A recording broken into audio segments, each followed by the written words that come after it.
Greetings, language fans, and welcome to our presentation on the TOLD I3 assessment measure.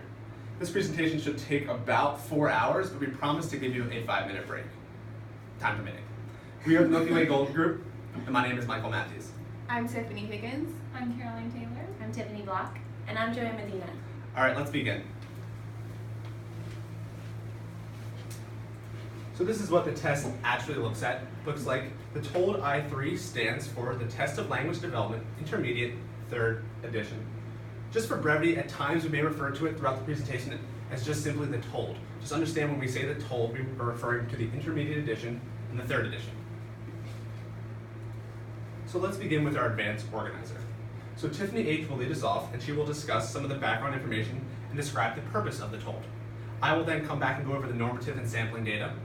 I will then hand it off to Joanne, who will discuss the materials that are actually in the box, as well as each of the 6 subtests in depth.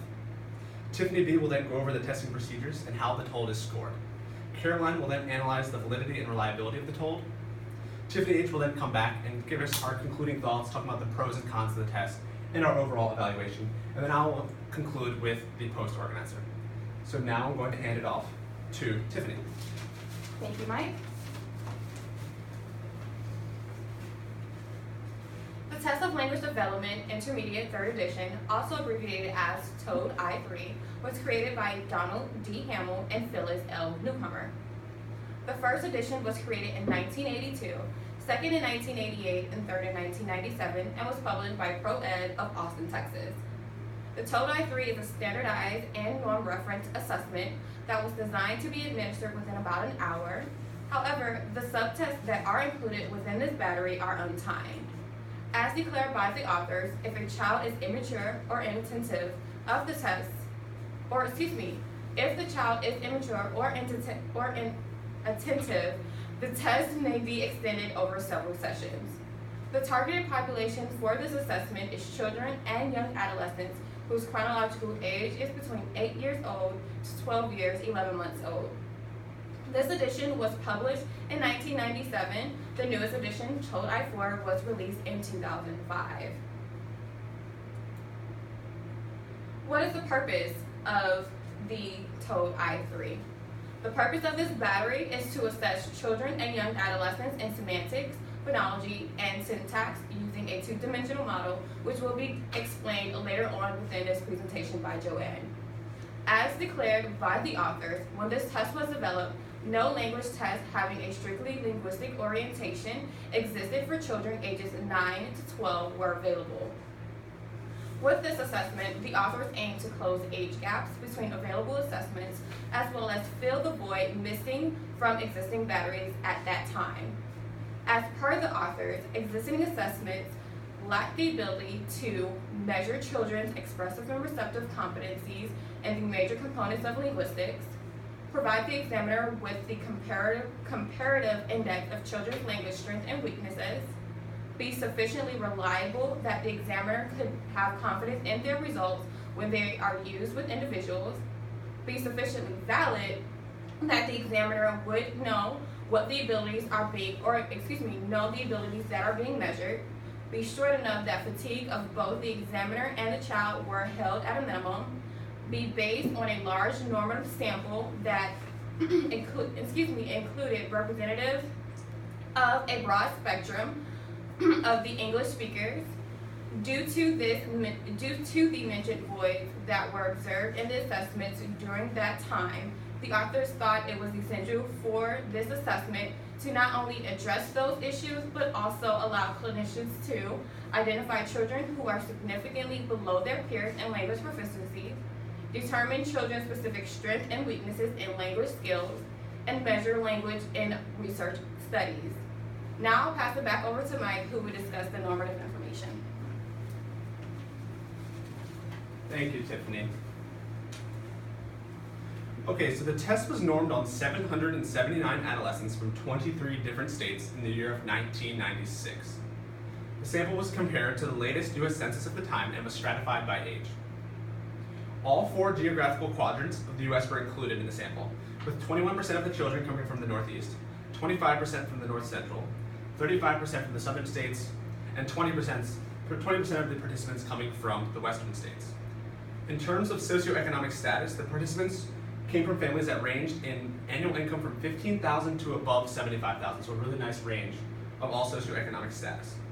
75% of the sample population lived in urban environments and 25% in rural environments, which is the same discrepancy that was found in the latest census. The educational attainment of the participants' parents was similar in proportion to the entire US population. 75% of the children's parents had less than a bachelor's degree, 19% had attained a bachelor's degree, and only 6% had a degree further along than a bachelor's.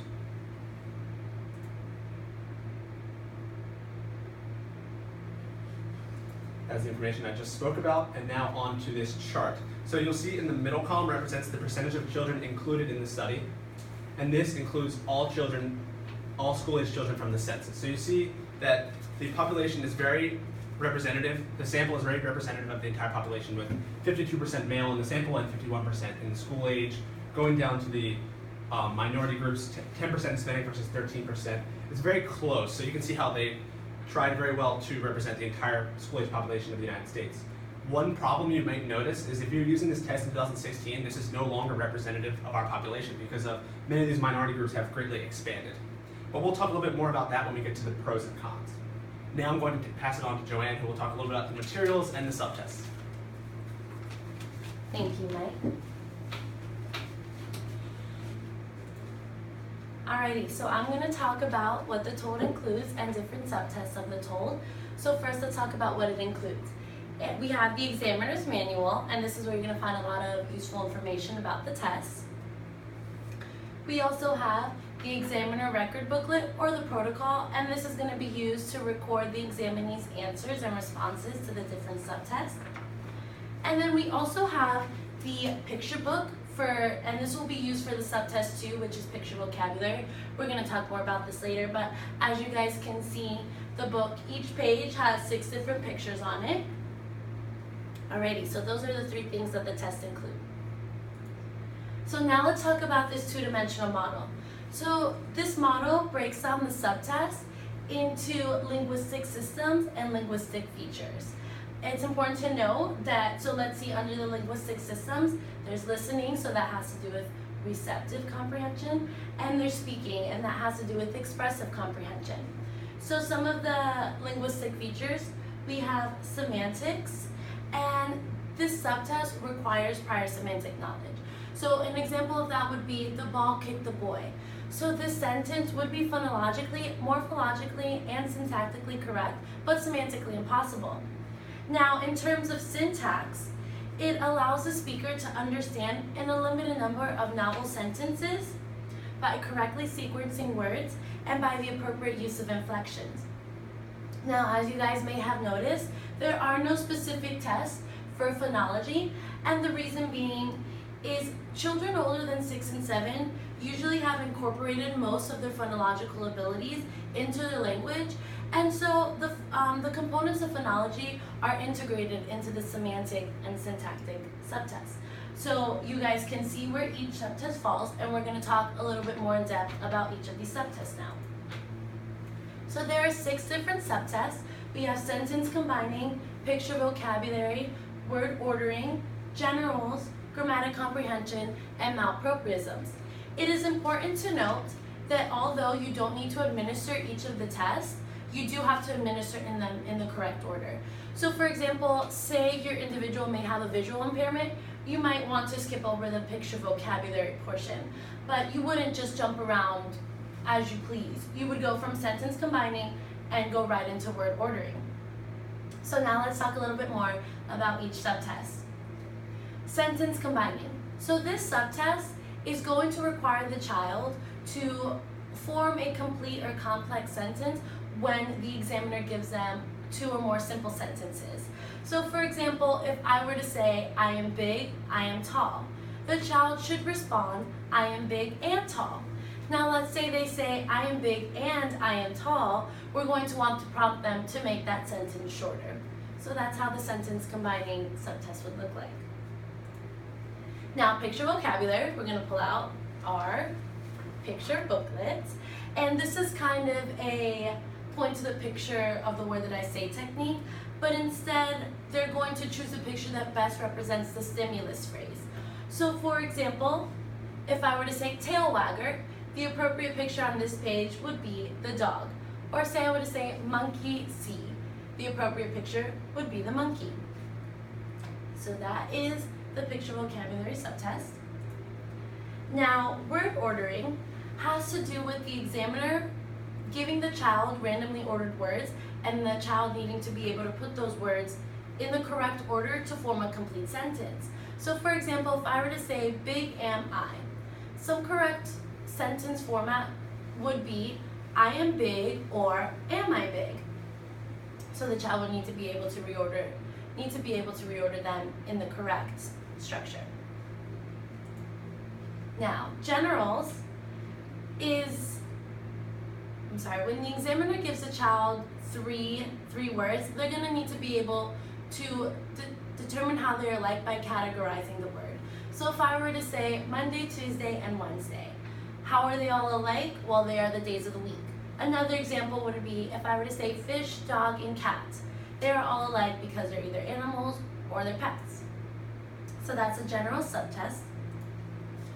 And now for grammatic comprehension, the examiner is going to recite two sentences, one will be correct and one will be incorrect, and the child will need to be able to determine which sentence is incorrect. So for example, if I were to say, I see you and me play ball, the child will need to be able to recognize that that second sentence is incorrect. The last subtest is malpropriisms, and the clinician is going to give a sentence with an absurd meaning, and the child is going to need to be able to recognize the word that doesn't fit and provide the appropriate word. So for example, if I were to say, we should brush our feet every morning. So since we do not brush our feet every morning, the correct word for that would be we would brush our teeth every morning. So the child will need to be able to recognize that and give the appropriate word. So now you guys have a little bit more information about the different subtests of the TOLD and what the test includes. So I'm going to pass it over to Tiffany so she can discuss the testing procedures. Thank you. Thanks, Joanne. So we're going to look at the testing procedures and interpret the data using a hypothetical client. So first, I want to reintroduce this. As Joanne mentioned, this is the protocol or the Profile Examiner Record Booklet, and this is what the speech-language pathologist will use to record the data and administer the test. So if I turn to subtest number 1, it's sentence combining. Then after they finish that, you go to picture vocabulary. As Joanne mentioned, you have to go in the order that it is provided. So first, since we see that there is 6 subtests, what we want to make sure is that the child, after 3 subtests, they can get fatigued or lose interest. So once the child is showing those attributes, then we should probably stop administering the test and do it at a later date so that we can make sure it's valid and reliable. So while we're looking at sentence combining, first we have to start with the basal. So age nor language ability affects getting the basal. So for each subtest, you start with question number 1. Now, how you administer it is really great for the speech language pathologist, because it gives you exactly what you're supposed to say. So in blue, it says, I'm going to say some sentences. I want you to listen carefully and then put the sentences together for this specific subtest. So it's really great because it keeps that inter-rater reliability because it tells you exactly what to say. Now if the child gives an incorrect answer or gives a variation of an answer, it also prompts prompts the speech language pathologist how to try and pull it out of the child without giving them the answer.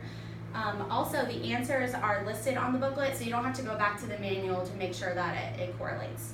Now, since we do start at question number 1, so you would administer it. If they got it correct, you would give them a 1. If they got it incorrect, you would give them a 0. So it's really easy to score it. And also, in order to get the ceiling, which is the ending point, each subtest is a little different, but the main continuation throughout the test is that they have a discontinued testing after 3 consecutive failures. So say they got 1 through 5 correct and they received a 1, and then they got 6 through 8 incorrect. So they would get 3 zeros in a row, which would mean that their ceiling was at question number 8. So how do you interpret the gathered information? So this test is going to tell us about the raw score, the standardized score, the percentile rank, and the age equivalency.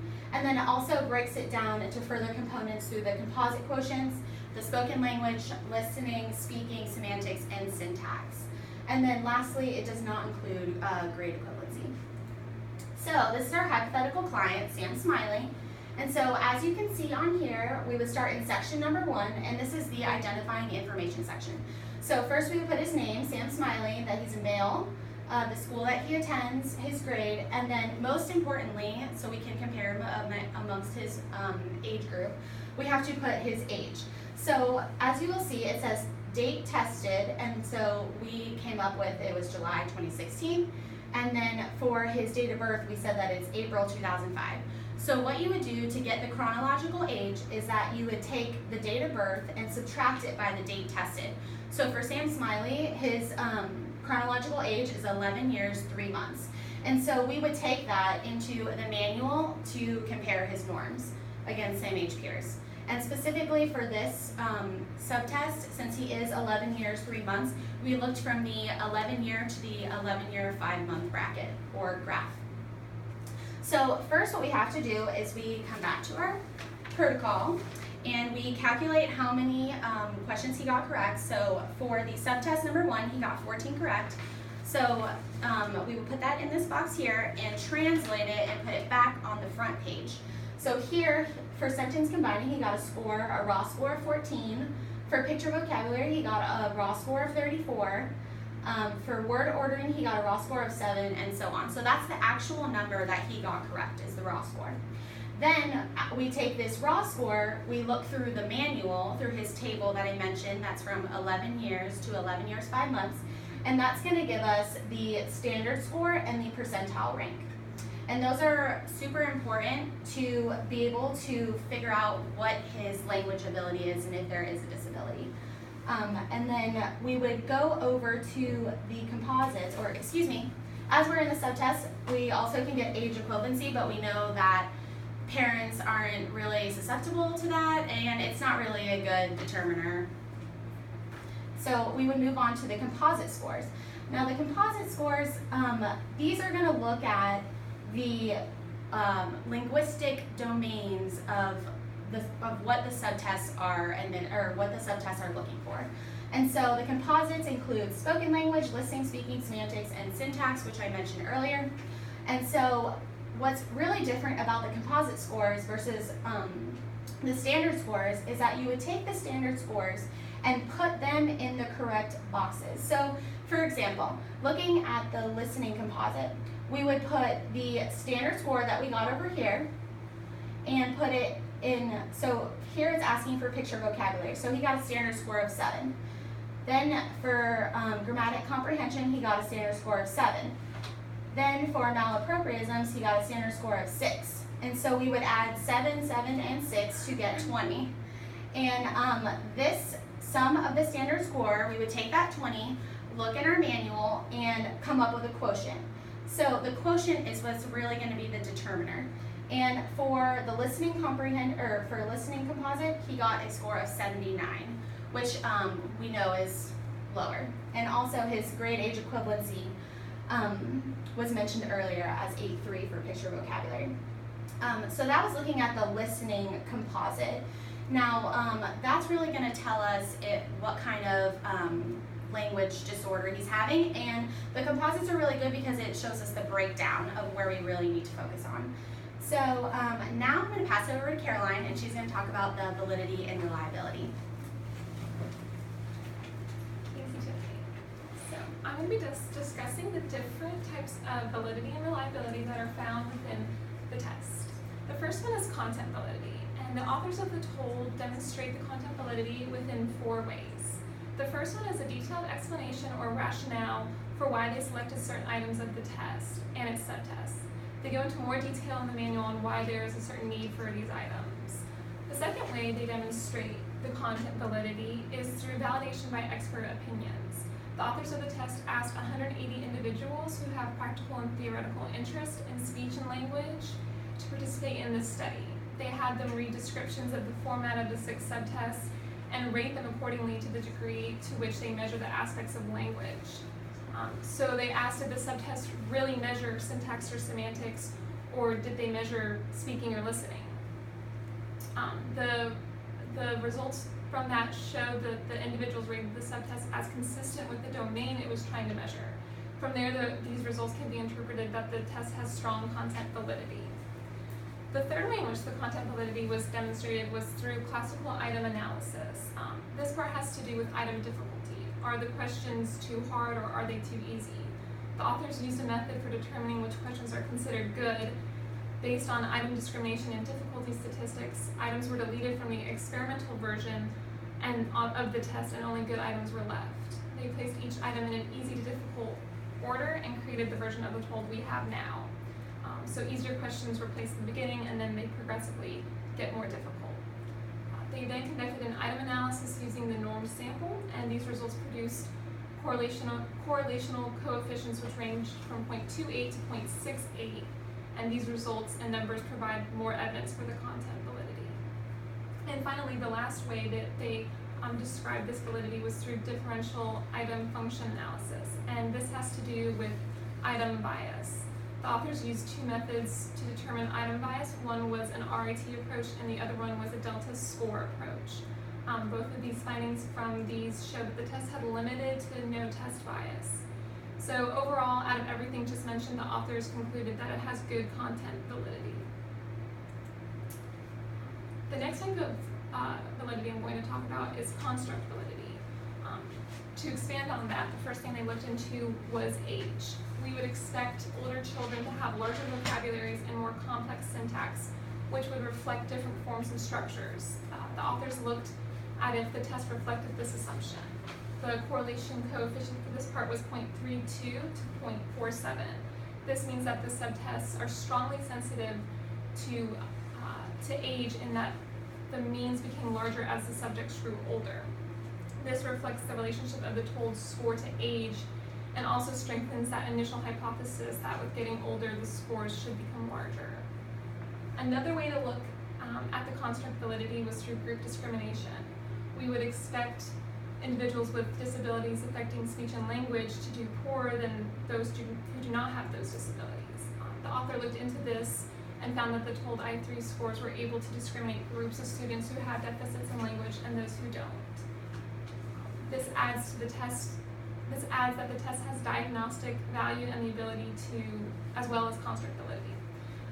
The authors also include in subtest interrelationships in this section, which is how the subtests relate to one another and how they relate to the test as a whole.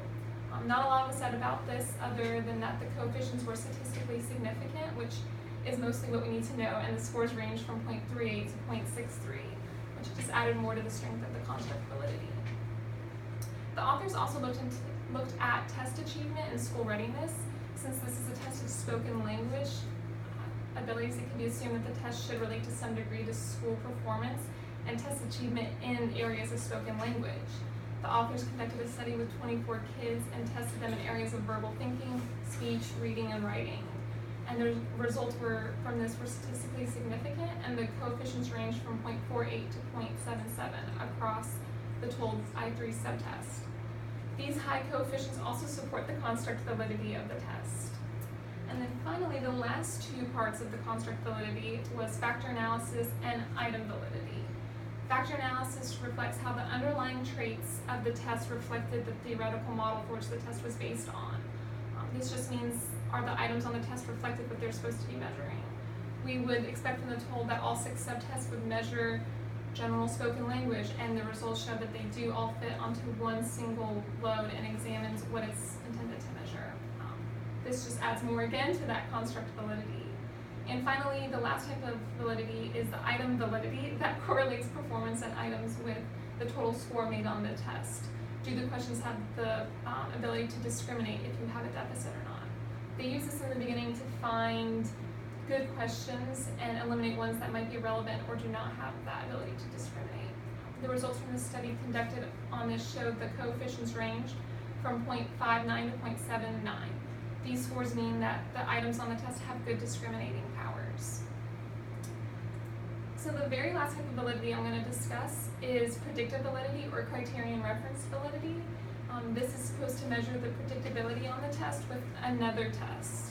So in other words, if you were to do well on one test, it should predict that you would do the same thing on another test. So the authors compared the TOLD to another earlier version of the test called the Test of Adolescent and Adult Language, third edition, or the TOLD. Since both tests measure similar things, it could be assumed that a large correlation between them would support the validity of the TOLD 3, and the results show that the correlation coefficient was 0.85, which is high. This provides the evidence of the test has strong criterion validity or good predictive validity. With all that said, the authors mentioned that the test overall has just good validity and its results can be used with confidence. So on to the next thing, which is reliability. The authors of the test talk about 3 areas of reliability: internal consistency, the test-retest, and inter-rater reliability. Internal consistency is a type of reliability that is associated with error of content sampling. This refers to how well the items on the test relate to one another and how they are similar to each other. The more the items relate to each other, the smaller the error in the test will be. So we want items to be similar in certain subgroups so that we know it's measuring what it's supposed to measure or not something else. The coefficients for all the subtests exceeded 0.84, and for composites were all 0.90 or greater. These high coefficients indicate that the TOLD is a very highly reliable test. The test-retest method used was referring to errors of time sampling. This refers to the extent in which a person's test performance is constant over time. If a child took the test now and then some time had passed, would the results, and it took it again, would the results correlate? They measured exactly that by giving the test to a group of children. They allowed some time to pass and retested the children again. The coefficients for these results were greater than 0.80 and the composites were 0.90 and greater. The magnitude of these coefficients were so high that the TOLD 3 reported that it has acceptable degree of reliability and its results contain little or no time sampling error. Finally, the last type of reliability discussed in the manual is inter-rated reliability. This refers to the amount of error due to the examiner variability in scoring. It's important to have clear, standardized instructions when giving a test so that there's no variability in administering it, and it's also equally as important to have standardized scoring so that the scoring is consistent no matter who administers it.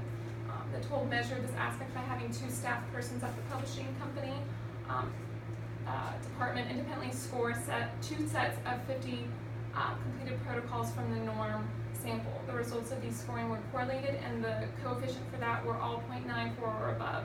The high size of this coefficient supported the inter-rater reliability, and overall the high coefficients for all types of reliability mentioned suggest that the test has little test error and that the users can use this results in confidence.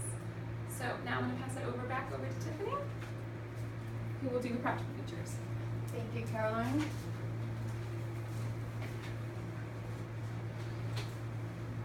Okay. With this assessment, clinicians are provided with a manual that prescribes clear and concise instructions, allowing for easy administration.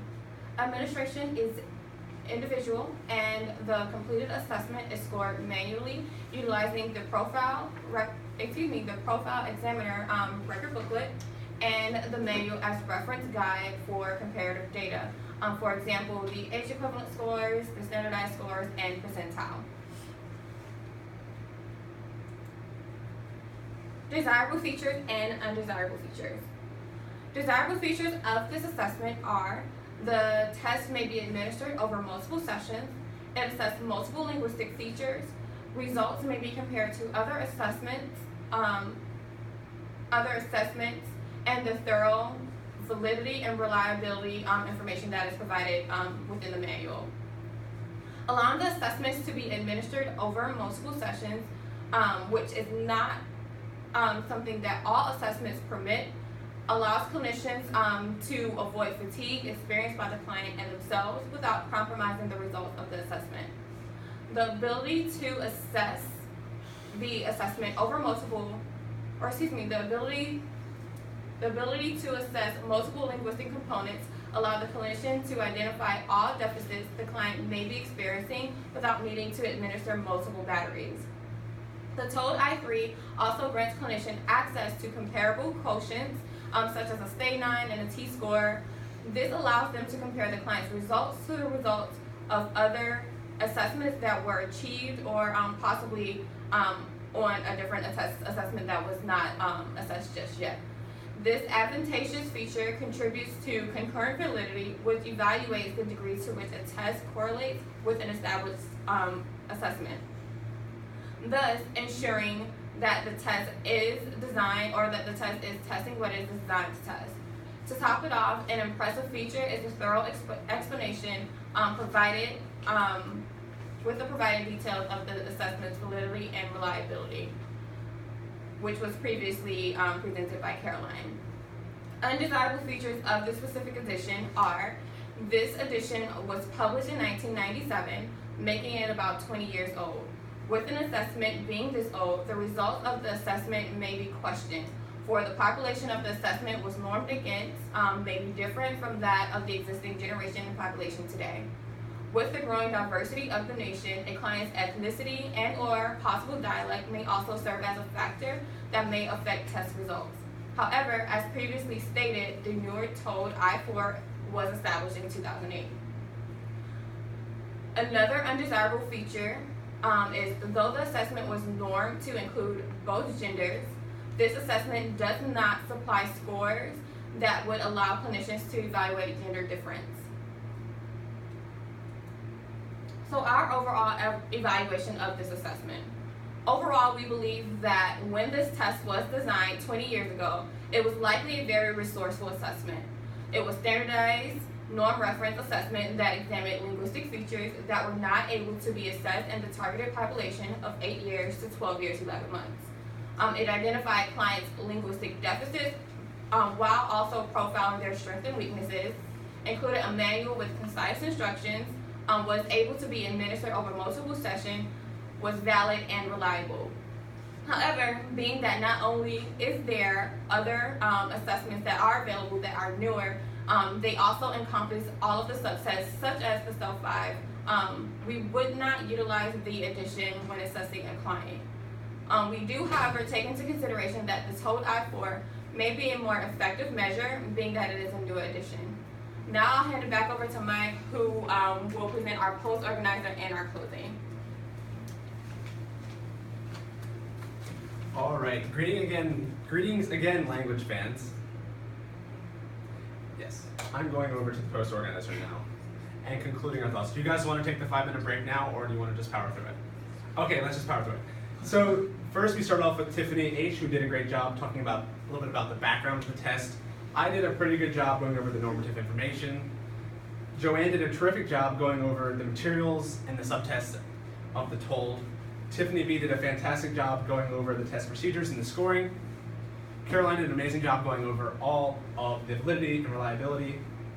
And overall, this presentation, I hope you enjoyed it, and hopefully you give us a splendid grade. Thank you.